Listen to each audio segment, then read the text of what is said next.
Hi there, this is Charlie Destry here to talk to you about lead generation. But before we get into that, in this series of videos describing what I do and what I could do for your company and how I do it, I thought we'd talk about what a lead is. And it's a real important word because it means different things to different people. And so here's how I look at leads and how I kind of define them in my world. So obviously there's the first kind of lead, which is somebody raises their hand and says, hey, I'm interested in your stuff. Maybe it's a pharmaceutical company, and they have 500 gas chromatographs, and they're looking for columns, capillary gas chromatography columns, and so that's what you sell, and they call your company. Boom, that's a pretty hot lead. Your people go after it, hopefully make the sale. But then, of course, they also may be talking to other companies as well, right? But it's still a lead. It's still a qualified lead. And then you have what I call the opportunity leads, or the targeted leads, which are, well, there are 3 other pharmaceutical companies out there, and you just read an article that they each have 500 liquid chromatographs or gas chromatographs. They all need columns. No one's ever called you from that company. You've probably never visited or sold anything there. But boy, there's a good chance that if you spent time there and you started your work there, you're going to sell some columns there. And then there's the third kind of lead, which is, there's a company over there.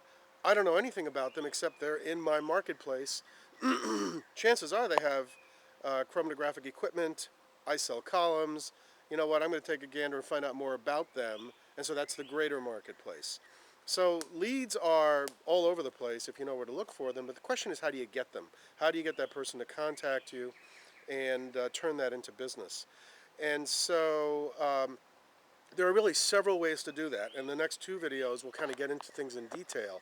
But the first way, of course, is the old-fashioned way, where you proactively pick up the phone and or other tools and contact that particular individual or company, if you don't have a contact yet, to get things going. And that particular contact could be interested, or if you do your job right, they may network you into somebody else who would be the influential person in that sale. So that's one way to do things. Phone calls, emails, direct mail, visiting, trade shows, legacy techniques, ways that, wow, things that I did many, many, many thousands of times during my sales career when we didn't have the internet. Second one is the internet. Powerful, powerful tool. That's kind of a passive thing. The first one was proactive. You went out there and knocked on doors, made things happen. The second one is like fishing in the right pond with the right bait, where you set things up technologically, and I mean, there's still an art to it, but you basically are setting yourself up so that if someone is looking for your type of product, then boom, you will be found. And if you've set the information up correctly, they will contact you. So those are the 2 ways of really getting things done. And that's what I do. I do both ways, the legacy ways, traditional, as well as, and I call that the hitman way.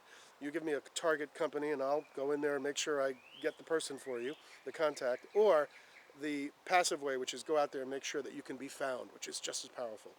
So let's see you at the next couple of videos. Hope this was interesting. Talk to you later.